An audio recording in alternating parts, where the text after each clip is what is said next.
তৃণমূল নেতার বাড়িতে উদ্ধার বোমা, ডোমজুড়ে গ্রেফতার তৃণমূলের উপপ্রধান। 21 ভোট পরবর্তী অশান্তির অভিযোগ, পঞ্চায়েতের টাকা হাতানোর অভিযোগ, একাধিক অভিযোগ উঠছে। কি অভিযোগ রয়েছে তার বিরুদ্ধে, তৃণমূলের নেতার বিরুদ্ধে, আরো বিস্তারিত জানাবে দেবাশিস। আমাদের সঙ্গে রয়েছে দেবাশিস। মূলত এই যে বুবাই চক্রবর্তী নান্না গ্রাম পঞ্চায়েতের উপপ্রধান, কিন্তু অ্যাকচুয়ালি এই এলাকায় তিনি কিন্তু ছিলেন দাপটের তৃণমূল নেতা এবং তাকে বলা যেতে পারে নান্না এলাকার তার। এই বুবাই চক্রবর্তীর বাড়িতে গতকাল রাত্রিবেলা গভীর রাতে কিন্তু তমদুর থানার পুলিশ হানা দেয় এবং তাকে গ্রেফতার করে। তার বাড়ি থেকে উদ্ধার হয় কয়েকশো শব্দ বোমা, অর্থাৎ এলাকায় বোমাবাজি করে মানুষকে ভয় দেখানো।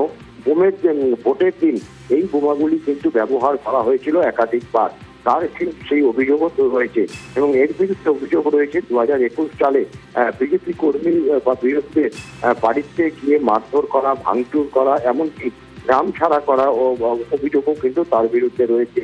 পাশাপাশি যে অভিযোগ, সবচেয়ে বড় অভিযোগ, তা হচ্ছে নান্না গ্রাম পঞ্চায়েতে টাকা আত্মসাতের অভিযোগ এবং তোলাবাজির অভিযোগে তাকে গ্রেফতার করা হয়েছে। ধন্যবাদ।